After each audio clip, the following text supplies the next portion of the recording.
Bom, vamos para algumas perguntas aqui. Zara Bementa, obrigado pelo superchat. Zara Bementa. A ideia da Idade Média e seriedade das trevas vem mais do Renascimento ou do mundo pós-Revolução Francesa? Nenhum nem outro. Eu diria que a ideia da Idade Média enquanto Idade das Trevas vem mais na esteira do protestantismo do século XVII, que serviu de ponte, aí sim, a esse desdém que os renascentistas tinham antes e a esse ódio anticatólico que os iluministas tiveram depois, né? Mas, novamente, lembrando aí do Gilbert Burnet, ele foi o primeiro a citar o termo Dark Age em tom pejorativo e isso se propagou por toda a Europa. Claro que depois também tiveram outras obras, né? Tem também um falsificador, é importante falar aqui. Teve um falsificador francês chamado Etienne de la Motte-Langnon, que escreveu em 1829 um livro sobre história da Inquisição. O problema é que ele não adulterou, ele forjou do zero todas as fontes que ele disse que ele pegou na diocese de Toulouse, alguma coisa assim. Infelizmente, esses estudos foram aproveitados por quem? Por Jules Michelet. Em 1863, quando ele vai escrever sobre a Inquisição, ele cita, né, o Etienne de la Motte-Langnon, sendo que essas obras eram todas... as fontes eram todas forjadas, né? Então isso é uma coisa muito importante de dizer a respeito da Inquisição. Porque, querendo ou não, a Inquisição, esse tema da Inquisição, acabou também prejudicando, chavão, né? Prejudicando bastante. E eu queria deixar bem claro assim, que hoje em dia os estudos todos apontam, os estudos mais contemporâneos apontam que, de fato, nós tivemos uma versão muito deturpada da Inquisição, né? Como tendo matado muita gente. As pessoas se esquecem que havia a Inquisição estatal e a Inquisição eclesial, né? Aliás, é o doutor em História pela Sorbonne, Patrick Henriet, que, num artigo dele da História do Papado, de 2003, ele menciona que a Inquisição estatal foi muito pior do que a Inquisição eclesial, que veio, inclusive, para abrandar tudo aquilo que vinha do direito germânico, né, que era bastante brutal. Tem também uma especialista em catarismo, o nome dela é Anne Bernon, salvo engano. Ela também menciona, né, que a Inquisição, ao todo, em 7, 8 séculos, pode ter vitimado 3.000 pessoas, ou seja, muito menos do que vários números que apareceram por aí na historiografia iluminista, né? E as pessoas pensam que muitas pessoas pensam, pelo menos, né, que quem era acusado na Inquisição, pronto, já ia para fogueira e coisas do tipo, esses absurdos todos que vieram também com a lenda negra, né? Mas vários historiadores mostram que não é bem assim. Tem o Guy Bedel também, que é um historiador francês. Num artigo dele, Os Mundos Medievais, está em francês. Ele dá números, ele menciona números, ele fez um levantamento bem acurado, né? E ele pega o que seria considerado o pior caso, que é a Inquisição Espanhola, né? E lá, então, ele fez um levantamento. São 127.000 suspeitos, 44.000 acusados, dos quais não mais do que 800 teriam sido executados em 7 séculos. Então, se a gente fazer a conta, digamos assim, 2% dos acusados na Espanha, né, acabaram sim tendo a sentença de morte, 0,3% daqueles que tinham sido considerados suspeitos, né? Isso no pior caso do pior país, né? Digamos assim, do que seria... que também tem a lenda negra da Espanha, né? Também, que avançar. Sim. Lembrando que na Península Ibérica foi interessante, porque Aragão teve uma inquisição mais firme, vou assim dizer.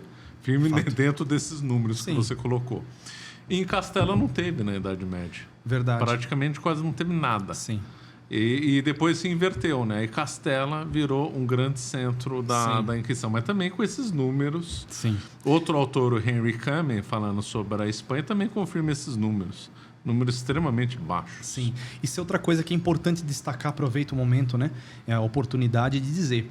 que a Idade Média não foi um período onde nós encontramos sociedades completamente homogêneas, onde nós vamos ver esses fenômenos, né, acontecendo Portugal igualzinho. Era diferente Sim, justamente. da Alemanha, que era diferente da Inglaterra, que era diferente do sul da Itália, com realidades diferentes. Isso serve a Inquisição tanto... teve que atuar com firmeza na França por causa dos cátaros. Os cátaros, sim. Que era uma seita, por causa dos né? cátaros, uma seita de selvagens, sim, né? Sim. Eles assassinavam mulheres grávidas. Né? Mulheres grávidas, exatamente. E isso não era a única coisa que eles faziam. Né? E isso serve para tudo, não só para a Inquisição, mas para a economia medieval, até para essa questão dos impostos, dos feudos. Nossa, isso era muito diferente de um reino para o outro. Muito diferente. A Inglaterra, por exemplo, nos feudos, se um servo deixasse o feudo, o cavaleiro inglês ele tinha a autoridade, o poder de ir atrás do servo e tomá-lo à força. Quase uma semi-escravidão. Mas essa realidade não era presente na França.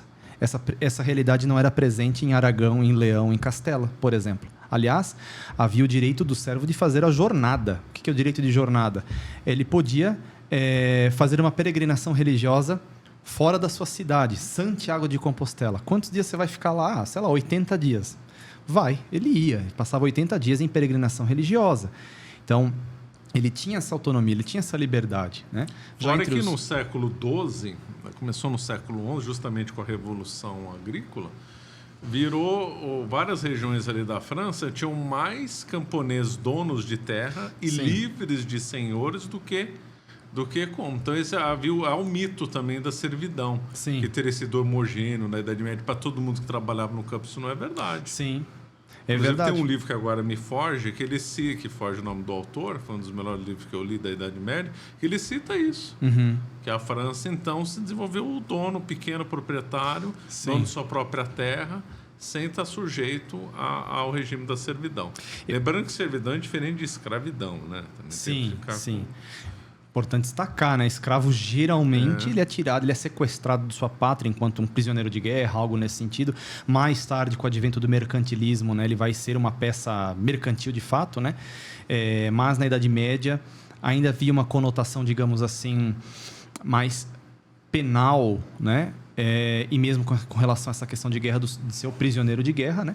Mas muitos prisioneiros de guerra já eram utilizados também em trocas. Por exemplo, você fazia uma guerra, parte do seu exército estava presa com os inimigos e você também empreendeu. Então eles faziam troca de prisioneiros. Geralmente é o que acontecia na Idade Média. E o servo, mas ele geralmente... Não, termina, desculpa. Que o servo tinha a mesma etnia, né? Geralmente do seu senhor. Os seus hábitos culturais eram inclusive, favorecidos, suas feiras, suas festas medievais, né? Ele tinha direito de ir e vir. Né? Ele tinha também o seu manso. Ele não era proprietário da terra, mas ele tinha um uso da terra. Isso é uma coisa muito importante. E era um uso vitalício. Né? Era um uso que, inclusive, envolvia um imposto único que se pagava para todo sempre. Né? Isso é uma coisa muito importante. Impostos como a talha, todo mundo fala disso. Né? Porque a talha, a corvéia, isso e aquilo, é um absurdo. Né? A talha, ela só era paga em 4 ocasiões. Quando o senhor ia para a guerra, quando o senhor armava o seu escudeiro cavaleiro, quando ele casava a filha mais velha, as outras não, tipo, para pagar o dote da filha mais velha, então ele colhia esse imposto, e quando ele ia para as cruzadas. Era ali que ele cobrava a talha, só. Isso não era um imposto mensal, não era um imposto anual, nada disso. O que acontece é que muitas pessoas confundem a talha com taillon, que foi um imposto criado na França na Idade Moderna. Este sim, que era mais ou menos, acho que 10% da produção e tudo mais, mas que não tem nada a ver com a Idade Média. Esse foi criado séculos depois. A tributação na Idade Média era baixíssima. Tinha as cidades no sul da Alemanha, que foi o lugar mais rico da Idade Média, a região da Baviera, a região lá dos seus antepassados, lá de Baden também. Sim. As crônicas relatam que tinham cidades que nem cobravam imposto. Sim, de fato. Então a riqueza de comércio e abundância que tem mais imposto. Sim. Eu sei que o reino da Suécia também chegou, ele tinha um dos mais baixos, um dos impostos mais baixos, era 2%. Roma no auge também cobrava o imposto total era 2%. E tinha épocas de grande abundância em Roma, simplesmente se deixava de arrecadar imposto. Sim. E hoje em dia, nós aqui brasileiros, né? Pois é. O mundo inteiro, né? Agora, só para esclarecer uma coisa de escravidão, as pessoas não sabem, às vezes, relacionar a escravidão na mentalidade medieval com salvação das almas e com guerra. Então, vamos lá. A origem do termo escravidão vem de salvar, né? do latim arcaico. Então, para os gregos e romanos, em vez de matar um vencido em guerra, eles escravizavam. Isso era tido como bem para o escravo, porque ele foi salvo da morte. Daí a origem associado de guerra e salvar da morte. Esse conceito avançou na Idade Média. Agora vamos pegar, para não discorrer muito, ficar avançando demais. Havia uma guerra lá que era interminável de católicos contra os mouros, em linguagem portuguesa, os sarracenos. Então, aí vamos supor, os católicos vão lá, vencem uma batalha com os sarracenos e pegam prisioneiros. Quais são as alternativas de fazer com esses prisioneiros? Matar todos? Não dá. Devolver esses prisioneiros para mais tarde lutar com eles?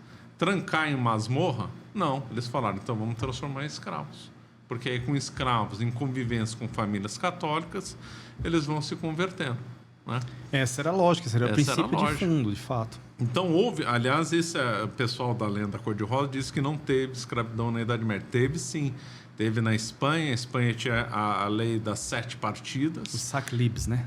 Que, aliás, influenciou positivamente a escravidão no Brasil e na Espanha, que foi a mais benéfica das épocas modernas. Teve no sul da França, Marsella teve ponto de escravos. E na Península Itálica, na Sicília, Veneza, Gênova e tal. E, se não me engano, em Londres foi abolida a escravidão no ano 1000. Ou 1100, agora não lembro mais. Então, também é outro ponto da lenda da cor-de-rosa que nós temos que enfrentar. Teve escravidão em algumas regiões da Idade Média, sim. Você acaba de assistir um corte do Caravelas Podcast.